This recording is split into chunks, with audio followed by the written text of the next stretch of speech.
P. Diddy, Puffy, Puff Daddy, or Mr. Love, is facing federal indictment.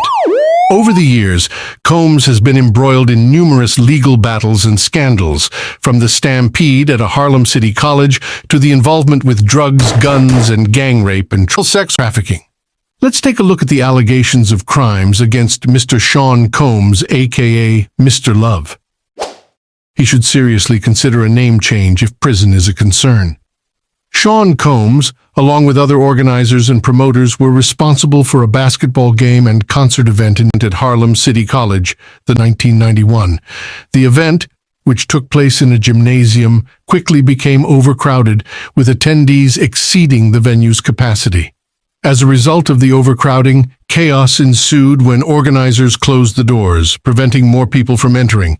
In response, some attendees outside the venue forcibly broke in, causing a stampede in the lobby area. The lack of adequate security to control the large crowd exacerbated the situation, leading to the tragic loss of lives and numerous injuries. Following the incident, then New York City Mayor David Dinkins's administration conducted an investigation and published a report titled, "A Failure of Responsibility." Mr. Gene Deal, personal bodyguard for Mr. Combs, said this about the conversation he had with P. Diddy regarding security arrangements for the event at Harlem City College the night of the tragedy. It was like, we had 18 guys who were supposed to work outside. Puff had called me the day before that and said, "Yo, Gene, we don't need those 18 guys.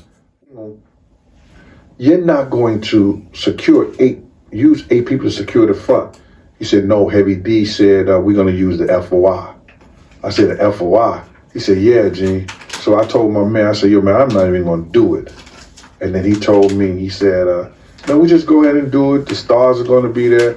And we just, Puff said, we don't got to do the outside.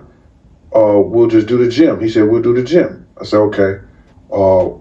We'll secure the stars in the gym and so nobody would mess with the stars that were coming in."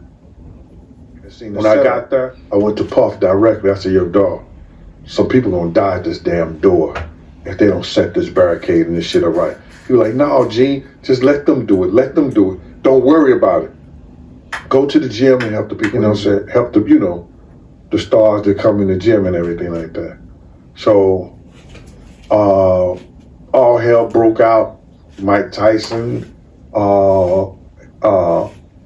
what's his name? LL Cool J. And they was the biggest stars back then coming from New York. Mike Tyson and LL in the same place? My man, listen here. All hell broke out at that door. And then next thing you know,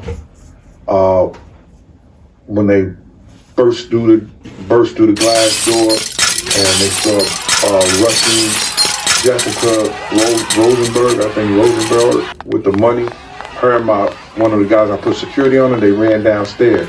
But she shut the door on him and everybody else. And that's how the people start suffocating downstairs. So he's here to tell this story too. So he said, "Gene, I can't breathe. I can't breathe, Gene." And then I ran around the gym, ran downstairs, cut through the basketball court, door open, and then people just start coming in. Then I pushed the other door open because the door only went inside. You had to push it from the inside. They lock from the outside. So I just pushed those doors open. People just start falling in. Then people was coming in. It was crazy. 1995. Combs and Death Row Records co-founder Marion Suge Knight were once friends, but their relationship soured after the violent rivalry between Death Row and Bad Boy Records escalated. The animosity culminated in the shooting death of Jake Robles, a security guard associated with Knight, outside an Atlanta nightclub. The altercation reportedly began between members of the Bad Boy and Death Row entourages during a birthday celebration for musician Jermaine Dupri. Combs denied involvement in the shooting, which Knight held him responsible for. Tupac Shakur, whose life was tragically cut short on September 13, 1996, gunned down in a drive-by shooting in Las Vegas. The incident occurred following a Mike Tyson boxing match. Earlier that evening, Tupac and his crew were involved in beating up Orlando Anderson, claiming he had snatched a death row chain off Danny Boy, a death row artist. Sean Combs, the founder of Bad Boy Records on the East Coast, was entangled in a feud with Death Row Records, led by Marion Suge Knight on the West Coast. This was due to the death of Jake Robles in 1995, which Suge Knight held Sean Combs responsible for. While there is no direct evidence implicating Combs in Tupac's murder, theories have circulated suggesting possible involvement due to the witnesses that claim he was afraid of Tupac and Suge Knight and wanted them dead. Former FBI agent Greg Kading in his findings had reported that Keefe D and nephew Orlando Anderson were responsible for the 1996 shooting death of Tupac Shakur. Keefe D claimed that Puff Daddy had offered $1 million as bounty for the deaths of Tupac and Suge Knight.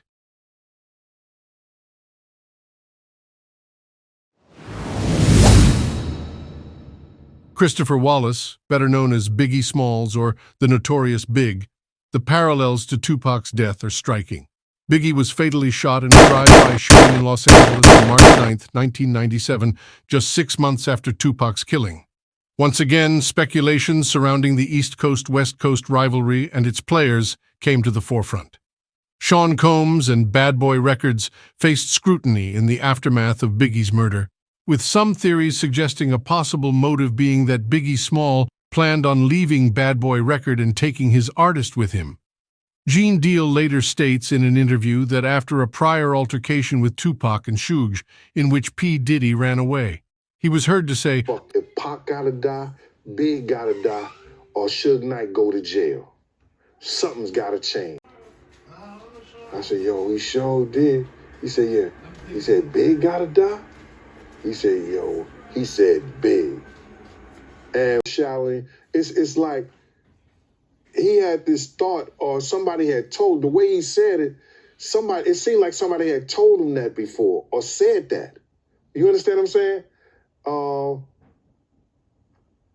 I don't know, bro, but the way he said it seemed like he had heard it before.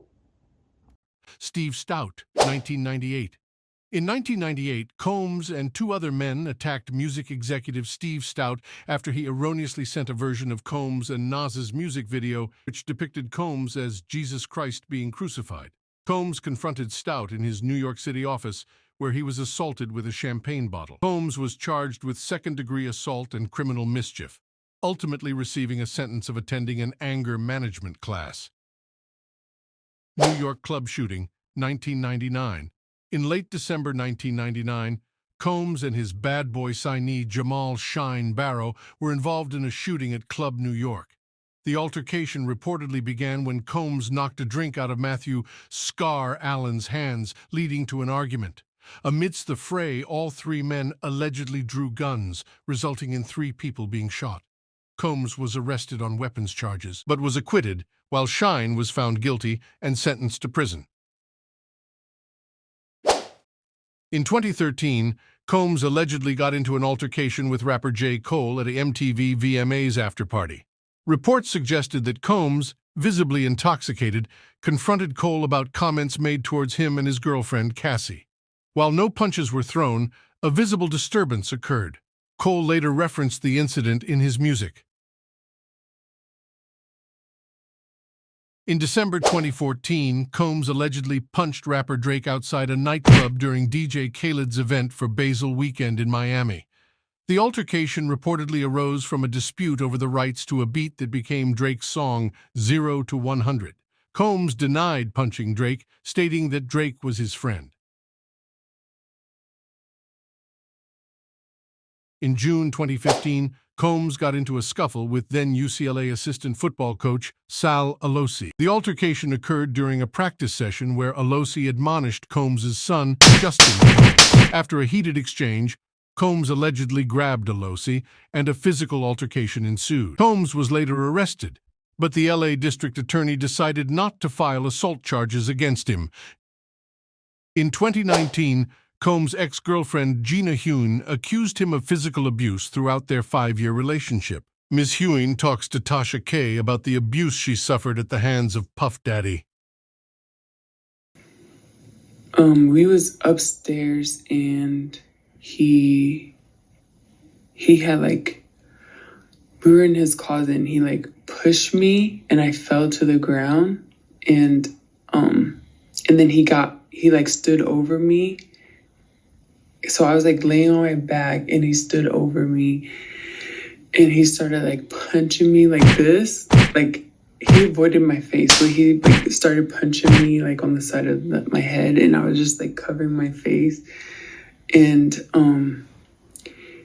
he did that and then after he got done doing that, he like, because he was standing, his legs were like in between me, so he stomped on my stomach like really hard and I like took the wind out of my breath. I couldn't breathe and he kept hitting me and I was like pleading to him, like, can you... She also alleged emotional and mental abuse, stating that Combs would compare her to his other ex-girlfriend, Cassie, and belittle her. Combs' ex-girlfriend, Cassie Ventura, filed a federal lawsuit against him in New York, alleging years of assault and abuse. Ventura accused Combs of raping her in 2018, physically abusing her, intimidating her, and forcing her to have sex with other men while he watched. The lawsuit also alleged that Combs blew up a car to deter Ventura from seeing Kid Cudi. Combs denied the allegations and accused Ventura of attempting to blackmail him for $30 million before filing the lawsuit. The two settled for an undisclosed amount. In a lawsuit filed after Ventura's case, a former Syracuse University college student sued Combs for allegedly drugging, raping, and recording her in 1991. The lawsuit claimed that Combs raped her while she was in a state where she could not independently stand or walk, and then showed the video to others. The lawsuit also alleged that Combs circulated revenge porn of the plaintiff. Before New York State's Adult Survivors Act's November 23rd deadline, a second anonymous accuser filed a lawsuit against Combs alleging sexual assault.